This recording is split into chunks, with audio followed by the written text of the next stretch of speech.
स्वामी देखिए, मैं आपसे 7 वचन मांगना चाहती हूँ। भगवान शंकर ने कहा कैसे? बोले अभी मेरी केवल वेद की रीत से 3 ही बावन है, वो भी अग्नि की। अर्थ, धर्म, काम, ये कन्या आगे चलती है। और जब मोक्ष का समय आता है तो लड़का चौथे भावन में आगे हो जाता है। महाराज कहने, उन्होंने कहा देवी मैं देने के लिए स्वीकार करता हूँ, आप मांगिए क्या मांगना चाहेंगे।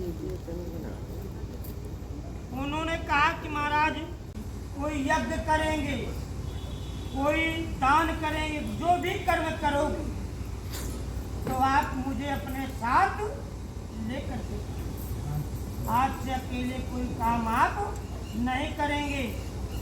तब तो मैं आपके बामंगी आऊंगी। अबे तो दाहिने बैठी हूँ ना, मैं कन्या रूप हूँ। उन्होंने कहा ठीक है, मैं पहला वचन दिया, सत्संग दिया आपसे, ओम शक्ति कहा। फिर इसके बाद कहा दूसरा वचन में तो मांगा कि यदि देवताओं के लिए तप दान होता, जो हम इत्यादि करते हो ना, तो किसके लिए? देवताओं के लिए होता। इसके बाद महाराज और कप दान होता है पितरों के लिए, जो 15 दिन के लिए पितर देव आते हैं ना, जल देना, श्राद्ध करना, हवन करना, पितर मिलौनी करना, ये सब उसको भी मेरे साथ। अब जो भी कर्म करे हुए तो मेरा संकल्प बोलकर अकेले कोई कार्य आप नहीं करेंगे। दूसरा वचन मांगा, क्या बात है। कहा कि देखिए परिवार और गाय, आज जो भी पशु पालने का आप पशुपालन करेंगे, अगर यदि बाहर से कोई चारा लाएंगे, गाय है तो उसका हमारा भी देखना। कभी मैं शानी करती हूँ गाय का चारे का है, और आज चीज में सत्यम भैया कोई जो है सत्यम गाय नहीं कोई पालता है ना। अब तो मोटरसाइकिल कार से सब काम होते हैं, गाय को कोई जान नहीं। गाय की रोटी भी जो कहते पहली रोटी जब बनती थी वो गाय को दी जाती थी। अब गाय और भैंस सब अपने खा ली। लास्ट में जो बनती जो कुत्ते को दी जाती है, अब कोई नहीं बोलिए काहे को बर्बाद करो, इसकी भी बनाओ खाओ। यथा कर्म वथा धर्म, जैसा कर्म वैसे धर्म है तुम्हारे। बोले महाराज आप जो भी करेंगे तो उसमें भी मुझे आपसे कोई अकेला काम आप नहीं करेंगे। ये भामामयामी। और चौथा वचन है कि आप कोई अन्न धन इत्यादि कहीं बाहर से कमा के लाएं तो उसमें मुझे दे भैया, मुझे संचय करना मेरा धर्म है। आप ये ना करिए कि आप धन कमा के लाए और कहीं बाहर काम लगा ये काम ही। पंडित जी ये वचन जल्दी जल्दी पढ़ो ना, यहाँ कई लड़ाइयाँ हो जाएंगी। बोले जो भी निपटा हुई वचन। अगर आपने क्योंकि माताओं का कर्म है कि भैया 1-1 रुपया जोड़ करके सारे घर गृहस्थी चला लेती है, पर पुरुष नहीं चला सकता है ना। और मौके में काम आने वाले अगर कहीं मान लीजिए कोई काम जरूरत है, तो अगर पतिदेव ने कहा कुछ पैसे तो बोले पड़ोसन से ले आऊं, पर देना पड़ेगा। अरे अपना बैठे है ना। सही बात है, सही बात है, सही बात पर है। दे देना मुझे।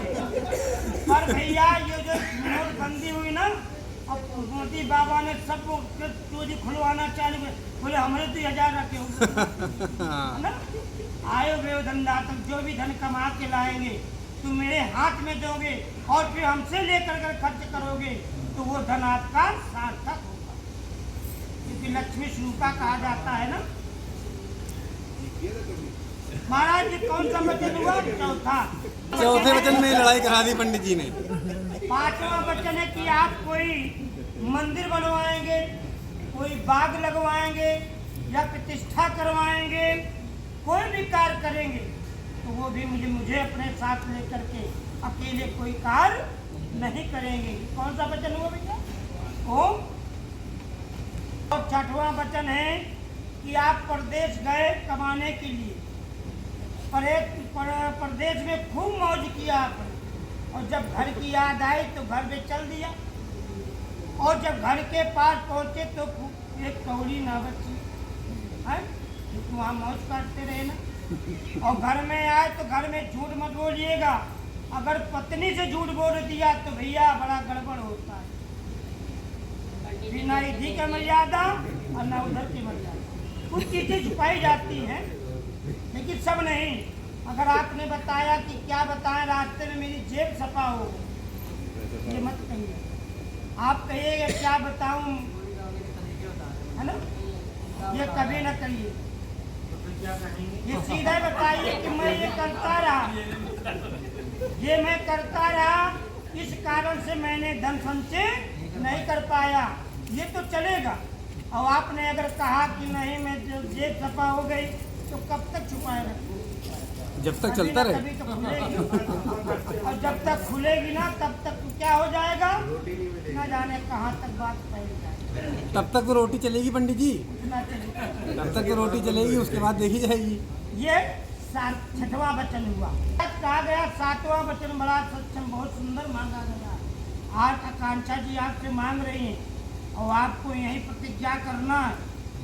अभी तक जो भी आपने किया उसमें सब चीज में छूट रही है ना। आज के बाद आप किसी पराई स्त्री को देख करके मोहित नहीं होंगे। आज इतने सुंदर है ना, क्योंकि ये एक मर्यादा है, क्योंकि आपसे गृहस्थ में प्रवेश कर रहे हो, और यहाँ पर अगर गड़बड़ होता है तो कहते बहुत पाप लगता है। किसी पराई स्त्री को देख करके मोहित नहीं होंगे। अगर वो आपसे बड़ी है तो उसको कैसे देखेंगे, माँ के समान। यदि आपसे बराबरी की है उसे कैसे देखोगे, बहन के समान। और यदि आपसे छोटी है तो कैसे देखोगे, पुत्री के समान देखोगे। अगर ये वचन आपको मंजूर हो तो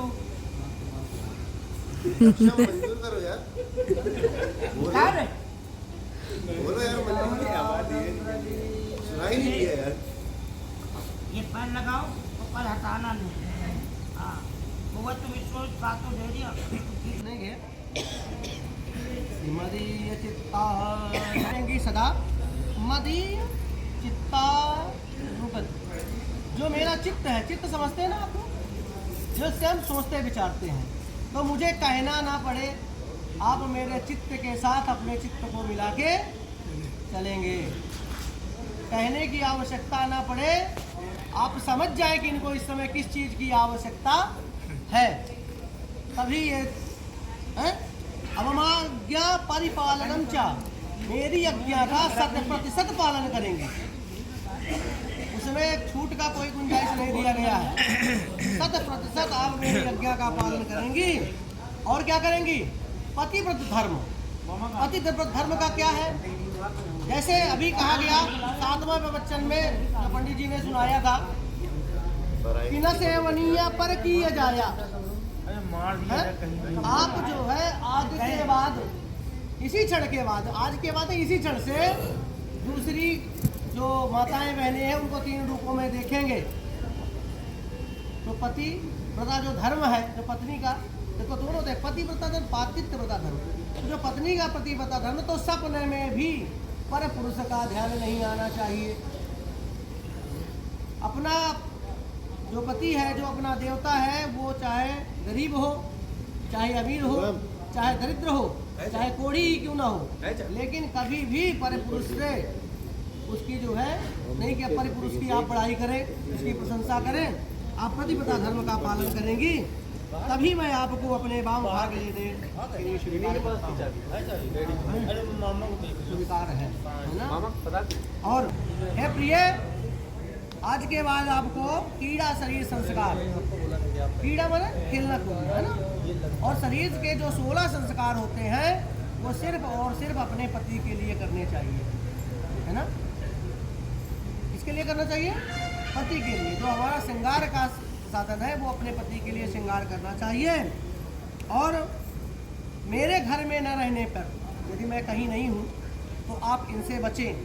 दूसरा, किसी पर पुरुष के साथ हास्य परिहास ना करें। समाज उत्सव दर्शनम, जैसे अभी क्या आपकी एक स्वतंत्रता है कि आप कुछ उत्सव हो रहा दौड़ के पहुंच गए। अभी क्या है कि आपको देखने जाना भी है या कहीं पे भी जाना तो मेरी आज्ञा के बिना ना जाएं, क्योंकि अब हमारी जिम्मेदारी है आपकी सुरक्षा की ना, तो आप हमारी आज्ञा लेके ही वहाँ जाएंगे। हास्य प्रयोग, दूसरे पर पुरुष के साथ हास्य प्रयास नहीं करेंगे, वो भी मेरी अनुपस्थिति में। पर उपस्थिति में तो चलो कर भी लो, पर अनुपस्थिति में बिल्कुल भी नहीं करना चाहिए। क्या करते हैं, आपको भी ये समझ भी आया कि मैंने क्या बोला है ना? हाँ ठीक। तो आप जो है मेरे इस वचन को स्वीकार करते हैं तो ही मैं आपको वाम भाग में लेने के लिए तैयार हूँ। ठीक है, स्वीकार है, आप भी स्वस्थ बोल दिया करिए, है ना? हमने जो संस्कार की बात कही है तो अभी उल्टा हो गया है। बाजार जाने के लिए तो बहुत श्रृंगार है, घर में रहने के बाद कहीं ना भी गरीब तुम्हें कहाँ जाना है। तो संस्कार जो है अपने पति को रिझाने के लिए, उनको खुश करने के लिए श्रृंगार करना चाहिए अपने पति के लिए, उनकी लंबी वायु के लिए, है ना? तीसरा वचन में उन्होंने कहा है, भोलेनाथ ही कहते हैं, जो पतिव्रता स्त्रियां हैं उनका एक ही धर्म है, एक ही नियम है, पति की सेवा करना, पति की आज्ञा का पालन करना, है ना? और हमारे यहाँ पतिव्रता माताओं का बड़ा इतिहास रहा है। माता अनुसुईया ने त्रिदियों को भी अपने इस धर्म के बल से, इसके पुरुषार्थ से, इसके तप के बल से बच्चा बना दिया कि नहीं बना दिया? तो आप जब को आपको कोई बहुत बड़ा यज्ञ करने की आवश्यकता नहीं, बहुत बड़ी पूजा करने की आवश्यकता नहीं, सिर्फ आप इनकी आज्ञा का पालन करते रहिए तो आपको वो सारा फल प्राप्त होता रहेगा। तो उद्याने मद्यपाने चा, उद्यान माने जंगल, जंगल में मद्यपाने, जो मदिरा पान किया हुआ व्यक्ति हो, चाहे वो कोई भी, यानी कोई हो कोई न हो, कोई भी, उसके राजद्वारे, राजा के दरबार में, पितृ गृहे और पिता के घर में, है ना? चाहे पास पास में शादी हुई हो, नहीं घूमते टहलते पहुंच जाओ, है ना? तो उद्याने माने जंगल में, मद्यपाने, मदिरा पान किए हुए पुरुष के सामने, राजद्वारे, राजा के समीप, मम आज्ञा नगतव्यम, मेरी आज्ञा के बिना आप नहीं जाएंगी, तो ही मैं आपको अपने वाम भाग में लेने के लिए स्वीकार हूँ। ये भी आपको स्वीकार है ना? पिताजी सती जी बिना भोलेनाथ की आज्ञा के ही गई थी, है ना? तो इसलिए तब जाना चाहिए जब अपने पतिदेव की आज्ञा प्राप्त हो जाए। एक परिवार से आपके परिवार में जुड़ रहे, हो सकता है कोई ऐसा व्यक्ति भी हमसे मिलना चाहता जो आपको प्रिय ना हो, पर उससे भी मिलने में हमें रोक टोक नहीं करेंगे। इस प्रकार की आज्ञा उन्होंने कुछ मांगी है और भगवान भोलेनाथ उन्होंने सहर्ष ही प्रदान किया। बोलिए सियावर रामचंद्र की जय।